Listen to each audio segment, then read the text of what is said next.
бүгінде алтын көпір жүріп жатыр. Ол Ақтөбе мен Қызылорда облысы, соның ішінде Сексеуіл, Арал, Қазалы елді мекендерімен осы үлкен мынау батыс өңірінің мегаполисі, осы Арал, Қазалының халқының жастарының 50-60% осы Ақтөбе қаласында өсіп жатыр. Осы Ақтөбе Қазал халқының атынан сіздерге көп рахмет айтамыз. Бұл үлкен мерейлі шара. Елдің үлкен әлеуметтік ахуалы шешіліп жатыр. Алла ұзағынан болсын дейміз. Менің де бауырым теміржолшы, Бердібай Мараттың інісімін. Бүкіл бауырларым теміржолшы. Тек мен ғана бұрын тепловозда істеген. Бәрі оң болсын, құтты болсын. Мерейлеріңіз үстем, еңбектеріңіз рәтті болсын.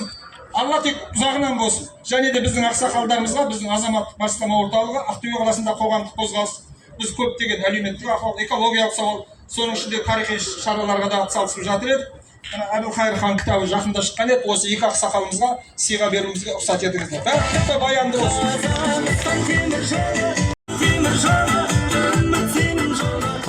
Және хан Владимир Гаврилов ағамызға да бір қошеметін сұраймын.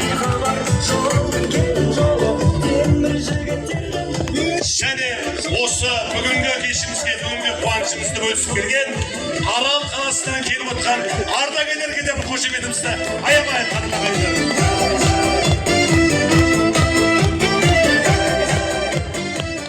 Бәрекелді. Олай болса, құрметті теміржолшылар, бүгінгі қуанышымыз ұзағынан болсын, қадірлі ағайындар. Сәт сапар тілейміз. Құрметті зейнеткер ағалар, сіздердің жүріп өткен жолдарыңыз білеміз. Мінекей бүгінгі қуанышымызды бөлісіп келген сіздерге мыңда бір рахмет айта отырып, сөз кезегін берсек бе деп отырмыз, қадірлі ағайындар. Бір қошеметтеп отырайық ағайындар.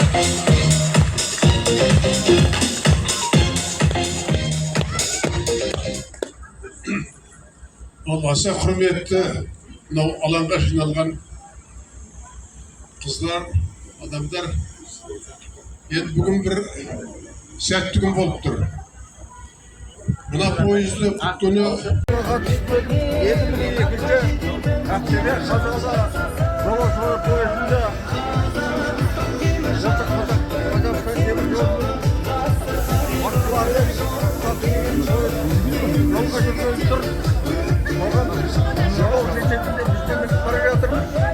Бұл сапарымыз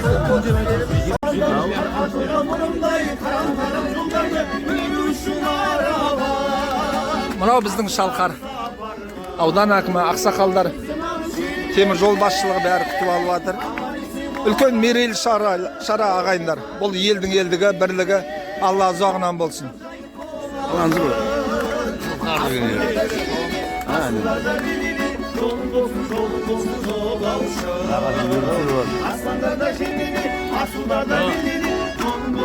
қтж теміржол ұлттық компаниясына да рахмет, жолаушылар тасымалы ұлттық компаниясына оған да үлкен рахмет айтқымыз келеді. Құрметті ағайын, осындай жолаушылар пойызы, халыққа қызмет ететін пойызымыз арман қарайда Қызылордаға дейін созылуына Алла нәсіп етсін деген біледі. Сіздерге үлкен рахмет ағалар. Мына пойызға мінген жолаушылар барған жерлеріне аман-есен жақсы жетуіне тілектеспін. Тағы да құтты болсын. Құрметті ағайын. Келесі сөз азамат Сексеуіл халқы. Біздер Шалқардан келдік. Бұл шараның маңыздылығы сол, халық қуанышты. Шалқар өңірде, Сексеуілде, Аралда, Қазалда қуанышты. Халықтың тіршілігі қалай болса да осы теміржол көлігі арқылы көп шаруалар бітеді. Келешек халықтың жағдайының бұдан да гөрі жақсаратынына сенімдіміз. Алла машылық берсін, ауыз біршілік берсін. 3-4 аудан бір-біріне қатысып отырса, тойына, садақасына, ағайынына, тумаларына қатысса, бұл жақсылықтың үлкені. Қазіргі заманда әр жерде баға әртүрлі, соны ыңғайлап, халық өзінің тіршілігін ыңғайлайды деп сенімдеміз. Құрметті қалайық, бүгін мына Сексеуіл кентінде үлкен бір жаңалық болып жатыр. Оның басты себебі мына Ақтөбе Қазалы пойызының осы біздің ауыл Сексеуіл кентімен жүруі. Осыған облыс әкімдеріне, Ақтөбе облысының әкімдеріне, Қызылорда облысының әкімдеріне үлкен рахмет айта отырып, теміржол саласының ардагерлеріне де үлкен рахмет айтқым келеді. Баққарасың, қыдырларсың, дастарханымыз береке, отбасымыз береке болсын, қандай жолдарың болсын, жолаушылардың жолы бола берсін, дендерің сау болсын. Құдай аманшылығымызды берсін. Әумин. Сіздер бүгін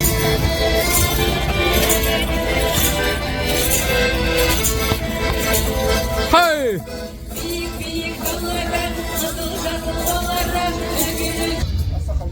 Ал құрметті Сексеуіл халқы, Арал өңірінің халқы, сіздерді бүгінгі мына жаңа Ақтөбе Қазалы маршрутының ашылуымен құттықтаймыз. Бұл енді екі облыс арасындағы үлкен көпір. Оның ашылуы жаңа мына әкім ініміздің айтып өткеніндей үлкен маңызды шара. Өткен себебі Қызылорда мен Ақтөбе арасындағы жолдың, тас жолдың нашарлығын өздеріңіз білесіздер.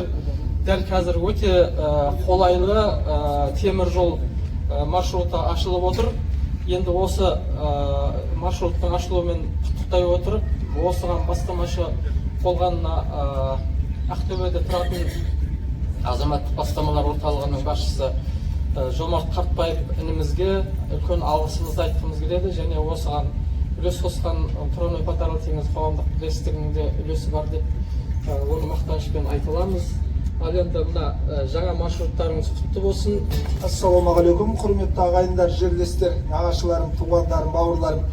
Осыдан 40 жыл бұрын осында помощник болып өмірімді бастап едім. Темір жолдың майға батып, бірақ нан жеп осы сол бүгінгі күнге жетіп отыр.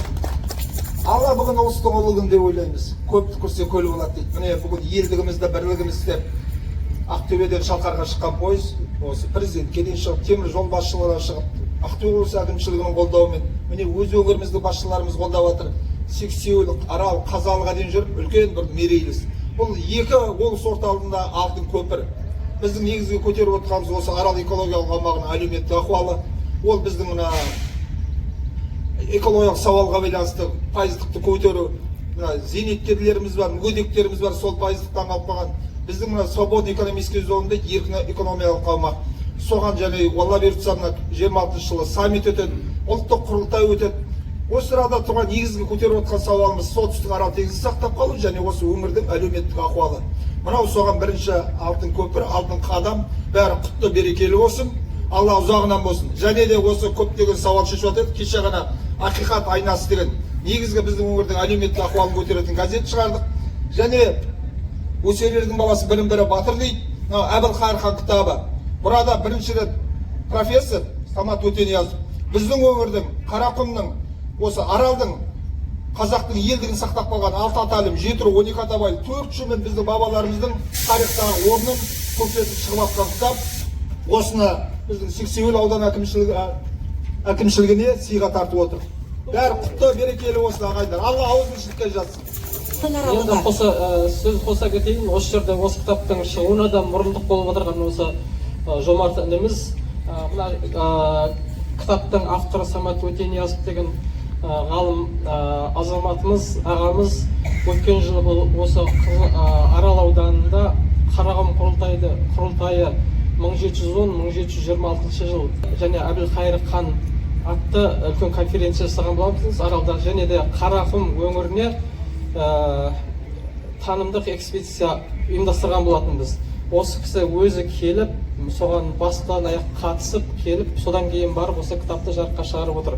Және де біздің Арал өңірінің өлкетанушы, тарихшы ақсақалдарымыз бар. Үргенішбай Қуатов деген ағамыз бар, Әлбек Сауырбаев деген ағамыз бар. Ол да осы Арал өңірінің азаматы. Олардың да үлкен үлестері бар.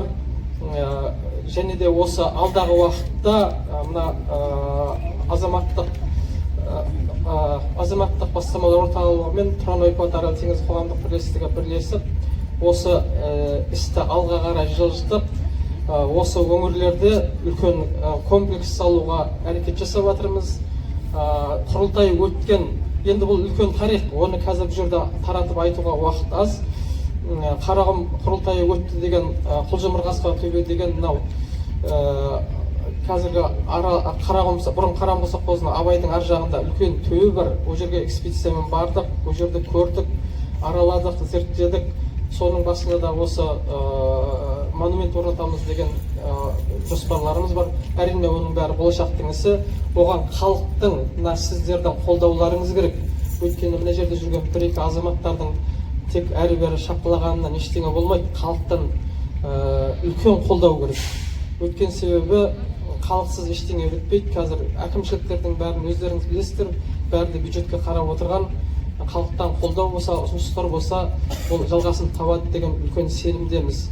Сондықтан да алдағы уақыттарда осы жұмыстарға мінекей үлкен газет шығып жатыр. Шағын газет енді. Бірақ оның атқарар рөлі өте үлкен деп есептейміз. Өйткені соған ертең осы істелген жұмыстар туралы үлкен мақалалар жарияланады. Соған сіздер назар аударып отырыңыздар, қолдау жасаңыздар. 5-10 тиын бағасы болатын шығар, енді бұның бәрі қаражатпен істелетін жұмыс қой. Оған да қолдау жасасаңыздар артықшылығы болмайды.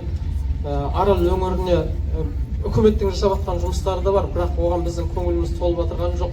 Өйткені бәрін бірдей қамтып жатқан жоқ. Сол себепті осы азаматтардың арасынан қоғамдық ұйымдар құрылып, президентіміздің қоғамдық ұйымдар туралы заң, бірақ халықтың әл-ауқаты мен экологиясына назар аударып, соның мәселелерін көтеріп отырған ұйымдарымыз. Осыған сіздерден қолдау сұраймыз. Рахмет назар аударғандарыңызға. Қанекей. Қазір үлкендермен амандасып алайық. Ассалаумағалейкум жігіттер. Қалай жігіттер? Ассалаумағалейкум. Ассалаумағалейкум. Амансыз ба? Сау оң болсын, құтты болсын. Ассалаумағалейкум. Ой.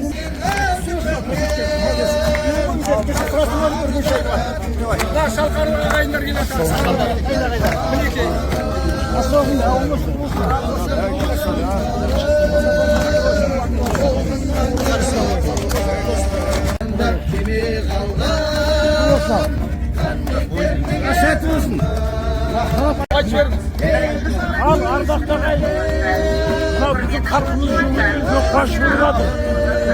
Ola bizim bilettiğin. Rahmetliğin benim Yedin azmanları güzel. Bunu ne hoş başka pozitifizatımız. Hakkının benim kazanın arasında halkın kuruluna çıkan. Yeri kazanın oturgan nesip. Buna kuvaşlarımız kutluyoruz. Жақсы демалды сіздерге. Қолдан көтерді, о, қазір.